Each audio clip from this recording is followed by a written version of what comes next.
ನಮಸ್ತೆ ಗೆಳೆಯರೆ.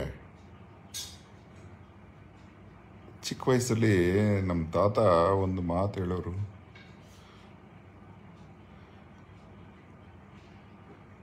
ಮಹಾಭಾರತ, ರಾಮಾಯಣ, ವೇದಗಳನ್ನು ಅರ್ಥ ಮಾಡ್ಕೊಳ್ಳೋಕ್ಕೆ ನಡೆದ ಕಥೆಗಳನ್ನು ಆಧರಿಸಿ ಬರೆದಿರುವಂತಹ ಗ್ರಂಥಗಳು ಅಂತ. ಮನುಷ್ಯ ತನ್ನ ಜೀವನ ಚಾಲೆಂಜ್ ಆಗಿರುತ್ತೆ. ಅವುಗಳನ್ನು ಅನುಸರಿಸಿ ಅವುಗಳನ್ನು ಅನುಸಂಧಾನದೊಂದಿಗೆ ಅರ್ಥ ಮಾಡಿಕೊಂಡು ಬದುಕಿದ್ರೆ ಜಗತ್ತಿನ ಜೀವನದ ಎಂತಹ ಚಾಲೆಂಜಸ್ಸನ್ನು ನಾವು ಫೇಸ್ ಮಾಡ್ಬೋದು ಅಂತ. ಇತ್ತೀಚೆಗೆ ಒಬ್ಬರ ಹತ್ರ ಮಾತಾಡ್ತಾ ಇರಬೇಕಾದ್ರೆ ಒಂದು ಟಾಪಿಕ್ ಬಂತು. ತುಂಬ ಖುಷಿ ಆಯಿತು ಆ ಮಾತು, ಮಹಾಭಾರತದ ಮಾತು. ಕೃಷ್ಣ ಕುಂತಿನ ಕೇಳ್ತಾನೆ, ಅಮ್ಮ ನಿಂಗೇನು ಬೇಕು ಅಂತ. ಅದಕ್ಕೆ ಕುಂತಿ ಒಂದು ಕ್ಷಣವೂ ಯೋಚನೆ ಮಾಡದೆ ಹೇಳ್ತಾಳಂತೆ, ನನಗೆ ಸದಾ ಕಷ್ಟಗಳಲ್ಲೇ ಇಟ್ಟಿರಪ್ಪ ಅಂತ. ಯಾಕಮ್ಮ ಹಂಗೆ ಕೇಳ್ತಾ ಇದೆಯಾ? ಅತ್ತೆ ಅಲ್ವಾ ಕೃಷ್ಣನಿಗೆ, ಯಾಕಮ್ಮ ಹಂಗೆ ಕೇಳ್ತಾ ಇದೆಯಾ ಅಂದಿದ್ದಕ್ಕೆ, ಕಷ್ಟಗಳಿದ್ದಷ್ಟು ಹೊತ್ತು ನಿನ್ನ ನೆನೆಸ್ಕೋತಾ ಇರ್ತೀನಿ, ನಿನ್ನ ನೆನೆಸ್ಕೊಂಡಿರೋ ಅಷ್ಟೊತ್ತು ಪರಮ ಸುಖ ಅನುಭವಿಸ್ತೀನಿ, ನಿನ್ನ ಮರೆತ ತಕ್ಷಣ ನನಗೆ ಪರಮ ದುಃಖ ಬರುತ್ತೆ. ಆ ನಿನ್ನ ನೆನೆಸ್ಕೊಳ್ಳೋಕ್ಕೋಸ್ಕರ ನನ್ನ ಕಷ್ಟದಲ್ಲಿಟ್ಟಿರು ಅಂತ ಹೇಳ್ತಾಳಂತೆ ಅಮ್ಮ. ಎಂಥ ದೊಡ್ಡ ಮಾತದು.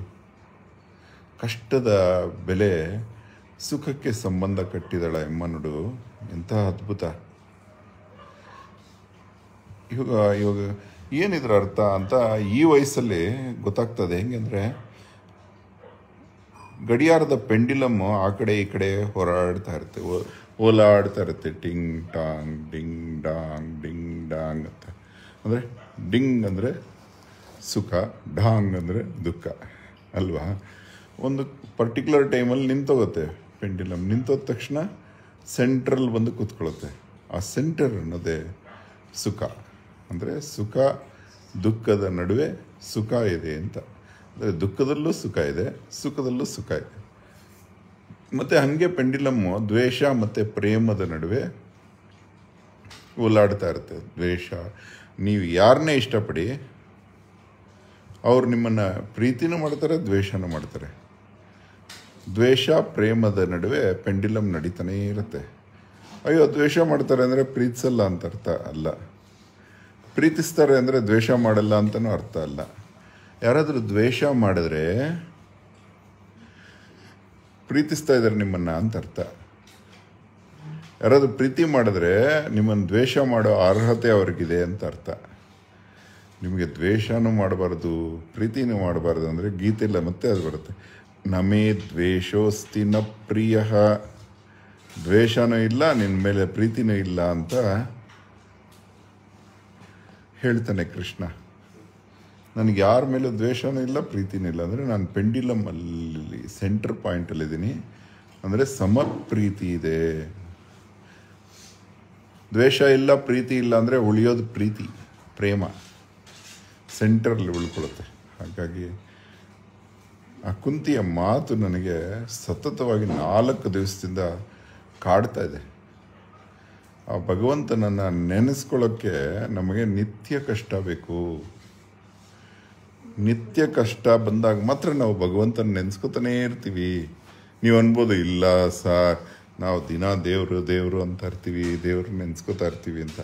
ನೀವು ದೇವರು ಅಂದಾಗೆಲ್ಲ ನಿಮ್ಗೆ ಕಷ್ಟ ಬಂದಿದ್ರೇ. ಆದರೆ ದೇವರ ಹೆಸರು ಹೇಳಿದಾಗೆಲ್ಲ ಆನಂದ ಸಿಗತ್ತೆ. ಅದು ಮ್ಯಾಜಿಕ್. ದಿನ ಕಷ್ಟ ಕೇಳ್ಕೊಂಡು ಕುಂತಿದ್ದು ಏನು ಗೊತ್ತಾ, ಅಮ್ಯೂಸ್ಮೆಂಟ್ ಪಾರ್ಕ್ ಥರ. ನಾವು ದೊಡ್ಡ ಜೈಂಟ್ ವೀಲಲ್ಲಿ ಹೋಗ್ತೀವಿ, ಬಿದ್ದೋಗಂಗಾಗುತ್ತೆ, ಭಯ ಆಗ್ತಾ ಇರುತ್ತೆ. ಖುಷಿ, ಸತತ ಖುಷಿಯಾಗಿ ಹೋಗ್ತೀವಿ, ದುಡ್ಡು ಕಟ್ಟಿ ಹೋಗ್ತೀವಿ. ದೊಡ್ಡ ದೊಡ್ಡ ಏನೇನೋ ಕೊಲಂಬಸ್ಸು ಅದು ಇದು ಏನೋ ಹೃದಯ ಕಿತ್ಕೊಂಡ್ಬಂದಂಗಿರುತ್ತೆ, ಆದರೂ ದುಡ್ಡು ಕಟ್ಟು ಹೋಗಿ ಕೂತಿರ್ತೀವಲ್ಲಿ. ಹಾಗೆ ಭಗವಂತನನ್ನು ಬಯಸುವ ಕಷ್ಟ ಅಂದರೆ ಒಂದು ಅಮ್ಯೂಸ್ಮೆಂಟ್ ಪಾರ್ಕ್ ಇದ್ದಂಗೆ, ಖುಷಿ ಅದು. Let's all enjoy the pain given by God to remember God. ದೇವರು ಕೊಟ್ಟ ಕಷ್ಟಗಳನ್ನು ದೇವರನ್ನ ನೆನಪಿಸಿಕೊಳ್ಳೋದಕ್ಕೆ ಬಳಸೋಣ. ಎಷ್ಟು ಚೆನ್ನಾಗಿದೆ ಅಲ್ಲ. ಪತ್ರಂ ಪುಷ್ಪಂ ಫಲಂ ತೋಯಂ ಯೋ ಮೇ ಭಕ್ತ್ಯ ಪ್ರಯಚ್ಛತಿ ಅಂತ ಹೇಳ್ತಾನೆ ಕೃಷ್ಣ. ಅಂದರೆ ನನ್ನದೇ ಹೂವುಗಳು, ನನ್ನದೇ ಎಲೆಗಳು, ನನ್ನದೇ ಕಾಡಲ್ಲಿ, ನನ್ನದೇ ಗಿಡಗಳಲ್ಲಿ ಕಿತ್ತು ತಂದು ನನ್ನ ಮೇಲೆ ಹಾಕ್ರೋ, ನಂಗಷ್ಟೇ ನಿಮ್ಮ ಮೇಲೆ ಪ್ರೀತಿಯಾಗತ್ತೆ. ಅಂದರೆ ಭಗವಂತ ಹೇಳ್ತಾನೆ, ಅವನ ವಸ್ತುಗಳನ್ನು, ಕೆರೆಯ ನೀರನ್ನು ಕೆರೆಗೆ ಚೆಲ್ಲಿ ಅವನ ಮೇಲೆ ಹಾಕಿದ್ರೆ ಅಷ್ಟೇ ಅವನಿಗೆ ಖುಷಿಯಾಗುತ್ತೆ.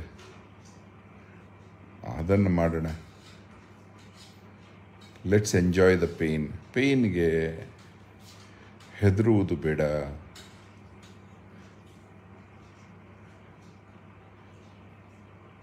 ತುಂಬ ಖುಷಿ ಆಯಿತು. ಈ ಆನಂದದ ವಿಚಾರಗಳು ಹಂಚ್ಕೊಳ್ಳದೆ ಇದ್ದರೆ ಮಜಾ ಇರಲ್ಲ. ಈ ವಿಚಾರಗಳನ್ನು ಹಂಚಿಕೊಂಡ್ರೇ ಮಜಾ. ಅದಕ್ಕಾಗಿ ನಿಮಗೆ ಹೇಳಿಕೊಂಡೆ. ನೀವೀಗ ಏನಾದರೂ ಕೇಳ್ತಾ ಇರೋರು ಕಷ್ಟದಲ್ಲಿದ್ದರೆ ಹೆಗ್ಗಲು ತಟ್ಕೊಳ್ಳಿ. ನಾನು ಕಷ್ಟದಲ್ಲಿದ್ದೀನಿ, ನಾನು ದೇವ್ರನ್ನ ನೆನೆಸ್ಕೋತೀನಿ, ಈ ಕಷ್ಟ ನನಗೇನು ಮಾಡೋಕ್ಕಾಗಲ್ಲ ಅಂತ ಖುಷಿ ಸಿಗುತ್ತೆ. ನಿಮ್ಗೆ ಇನ್ನೊಂದು ಸೀಕ್ರೆಟ್ ಹೇಳ್ಬಿಡ್ತೀನಿ. ಕಷ್ಟ ಇಲ್ಲದೆ ಇರೋರು ಇಲ್ಲವೇ ಇಲ್ಲ ಈ ಜಗತ್ತಲ್ಲಿ. ತೋರಿಸ್ಬಿಡಿ ಯಾರನ್ನಾದರೂ. ಕಷ್ಟ ಅವನನ್ನು ನೆನೆಸುವಂತೆ ಮಾಡುತ್ತೆ. ದೇವಸ್ಥಾನದಲ್ಲಿ ಕ್ಯೂಗಳು ನೋಡಿ ಯಾಕೆ ಹಂಗಿದೆ? ದೇವ್ರನ್ನ ನೆನೆಸ್ಕೋತಾ ಇದ್ದಾರೆ ಅವರೆಲ್ಲ. ಅಂದರೆ ಅಷ್ಟು ಜನಕ್ಕೆ ಕಷ್ಟಗಳಿದೆ ಅಂತ. ಶಂಕರಾಚಾರ್ಯ ಕೊನೆ ದಿನಗಳ ಬಗ್ಗೆ ತಿಳಿಸಿ. ಅವರು ಎಲ್ಲಿ ಕೊನೆ ಉಸಿರು ಬಿಟ್ಟರು ಅಥವಾ ದೃಶ್ಯ ಆದರು? ಮಾರುತಿ ಪ್ರಸಾದ್.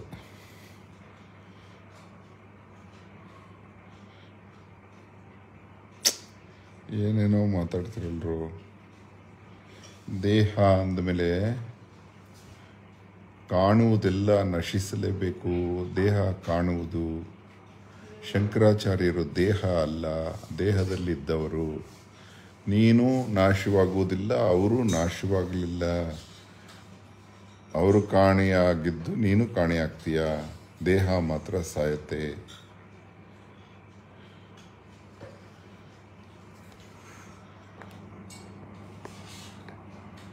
ಕೇದಾರದಲ್ಲಿ ಕಾಣೆಯಾದರು.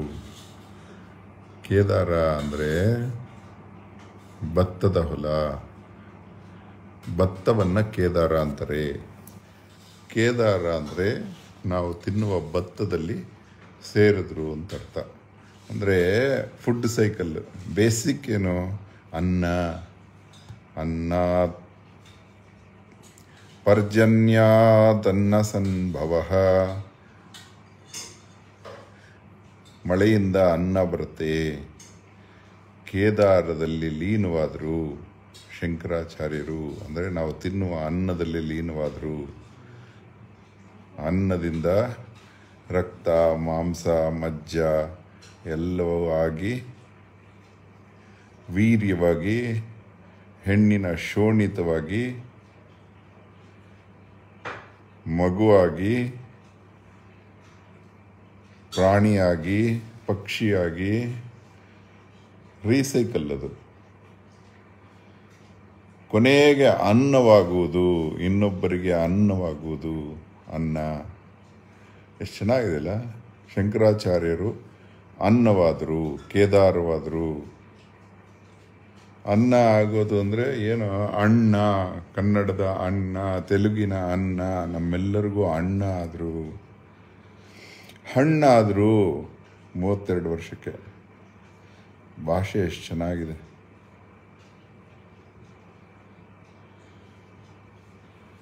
ಆಂಜನೇಯ ಸಂಜೀವಿನಿ ಫೋಟೋ ಇಲ್ಲಿ ಏನು ಕಣ್ಣನಿಂದಲೇ ಅಷ್ಟು ದೂರ ಇರೋದು ಗಮನಿಸಿದ್ಯಾ ನೀನು? ಆಂಜನೇಯ ಸಂಜೀವಿನಿ ಪರ್ವತ ಎತ್ತುವ ಫೋಟೋ ಸೂಪರ್ ಆಗಿದೆ.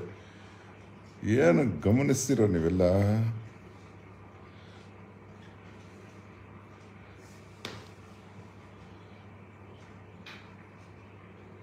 ಕುಂಭಮೇಳ ಬಗ್ಗೆ ತಿಳಿಸಿ.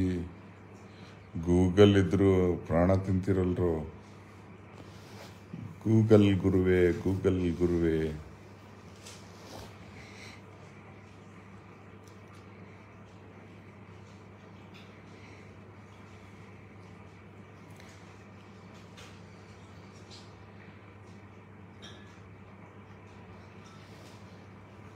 ನಮ್ಮ ಸೌರಮಂಡಲ ಒಂದು ಗಡಿಯಾರ.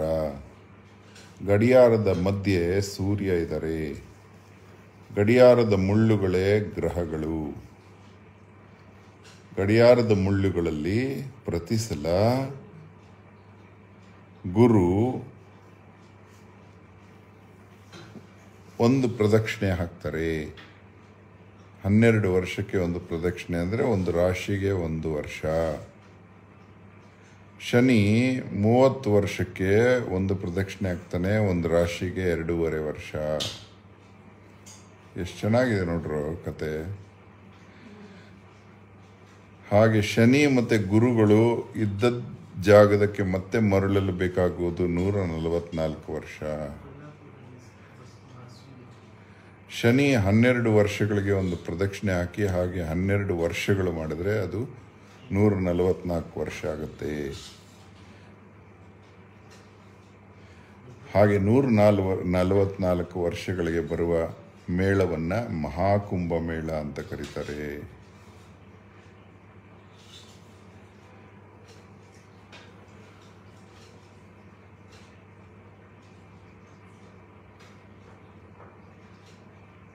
You are our Google Akbar ಹತ್ರ. ಅಲ್ಲಿ ಪಾಗಲ್ ಆಗಿಬಿಟ್ಟಿದ್ದೀನಿ ಗೂಗಲೆಲ್ಲ. Some time we fail to perform ಪೂಜೆ ಅಭ್ಯಾಸ, ಅದು ಪ್ರಾಕ್ಟಿಕಲ್. ಅದು ಒಂದು ಪರ್ಟಿಕ್ಯುಲರ್ ಲೆವೆಲ್ಗೆ ಹೋದ ತಕ್ಷಣ ನೀವು ಕ್ಷಣ ಕ್ಷಣ ಪೂಜೆ ಮಾಡ್ತಾ ಇರಬೇಕು. ಮನಸ್ಸಿನಲ್ಲಿ ಭಗವಂತನ ನೆನೆಸ್ಕೋತಾ ಇರಬೇಕು. ಆ್ಯಕ್ಚುಲಿ ಮಹಾಕುಂಭ ಮೇಳದ ಈ ಸಮಯದಲ್ಲಿ ನಾವೆಲ್ಲ ಬದುಕಿರುವುದೇ ಅದೃಷ್ಟ. ಹಿಂದೆ 1883 ಆಗಿದ್ದು ಮತ್ತು 144 ವರ್ಷದ ಮೇಲೆ ಆಗ್ತಾ ಇದೆ. ಅಂದರೆ ಈ ಮಧ್ಯೆ ಹುಟ್ಟಿ ಮರಣಿಸಿದವರಿಗೆ ಮರುಜನ್ಮವಾಗಿ ಇವಾಗ ಸಿಕ್ಕಿರ್ಬೋದಷ್ಟೆ. ಈ ಮಹಾಕುಂಭ ಮೇಳ ಅಲ್ಲಿ ನಡೀತಾ ಇದ್ರೆ ಇಲ್ಲಿ ಬದುಕಿರುವುದೇ ನಮ್ಮ ಅದೃಷ್ಟ ದಿವಸ. ಅದಕ್ಕೆ 29ನೇ ತಾರೀಕು ನಿಜವಾದ ಕುಂಭಮೇಳದ ಅತಿ ಶ್ರೇಷ್ಠ ದಿವಸ. ಆವತ್ತು ನೀವು ಅಲ್ಲೇ ಇರಬೇಕು ಅಂತೇನಿಲ್ಲ, ನೀವು ಇರುವಲ್ಲೇ. ಕುಂಭಭೂಮಿ ಇದು, ದೇವಭೂಮಿ, ಕರ್ಮಭೂಮಿ, ಮೋಕ್ಷಭೂಮಿ ಭಾರತ. ಪುಣ್ಯಭೂಮಿ, ಮೋಕ್ಷಭೂಮಿ, ಕರ್ಮಭೂಮಿ ಭಾರತ. ಕುಂಭ ಭೂಮಿ ಇದು. 4 ಕುಂಭಮೇಳಗಳು ನಡೆಯುವಂತಹ ಭಾರತ ಇದು. ಅಲ್ಲಿಗೆ ಹೋಗಿ ಕುಂಭಮೇಳ ಮಾಡಬೇಕಲ್ಲ. ಇಲ್ಲಿ ಕಾವೇರಿ ನದಿಯಲ್ಲಿ ಕೂಡ ನೀವು ಇಂಟರ್ಕನೆಕ್ಟೆಡ್ ನದಿಗಳು, ಭೂಮಿ ಒಳಗಡೆ ಭೂಗರ್ಭದಲ್ಲಿ ಎಲ್ಲ ನದಿಗಳು ಇಂಟರ್ಕನೆಕ್ಟ್ ಆಗಿರುತ್ತೆ. ಇವತ್ತಲ್ಲ ನಾಳೆ ಒಂದು ದಿವಸ ನಿಮಗೆ ಇದು ಗೊತ್ತಾಗುತ್ತೆ ರಹಸ್ಯ. ನಮ್ಮ ವೇದಗಳು ಅಕ್ಷಶಾಸ್ತ್ರದಲ್ಲಿ ನಳ ಹೇಳ್ತಾನೆ, ಎಲ್ಲ ಮರಗಳು ಭೂಮಿ ಒಳಗಡೆ ಮಾತಾಡುತ್ತೆ ಅಂತ. ಅದನ್ನು ಗೀತೆ ಹೇಳುತ್ತೆ, ಊರ್ಧ್ವ ಮೂಲ ಮದಶಾಕಂ ಅಶ್ವತ್ಥಂ ಪ್ರಾಹುರವ್ಯಯಂ ಅಂತ.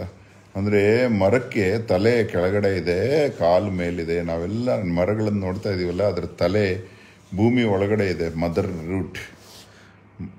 ರೂಟ್ ಅಂತ.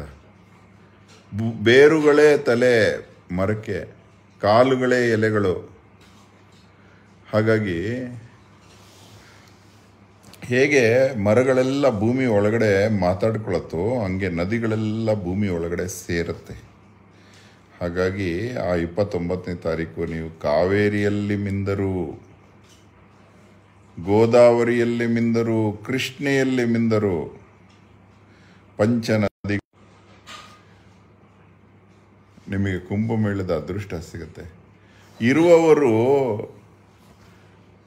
ಅಲ್ಲಿ ಹೋಗ್ಬೋದು, ಇಲ್ಲದವರು ಹೋಗಲಾಗದಿರಬಹುದು, ಅಥವಾ ಇಲ್ಲದವರು ಅಲ್ಲಿ ಹೋಗಬಹುದು, ಇರುವವರು ಹೋಗಲಾಗದಿರಬಹುದು. ಹೋಗಲಾಗದವರೆಲ್ಲ ಹತ್ತಿರದ ನದಿಗಳಲ್ಲಿ ಗೌರವ ಕೊಟ್ಟು ಸ್ನಾನ ಮಾಡಿ, ಹೋಗುವವರೆಲ್ಲ ಅಲ್ಲೇ ಮಾಡಿ. ಹೋಗಲಾಗಲಿಲ್ಲವಲ್ಲ ಎಂದು ದುಃಖ ಪಡಬೇಡಿ. ನಾವು ಈ ಕುಂಭಮೇಳದ ಈ ಸಮಯದಲ್ಲಿ ಬದುಕಿರುವುದೇ ಅದೃಷ್ಟ. ಧನ್ಯವಾದ. ಅಹೋರಾತ್ರ.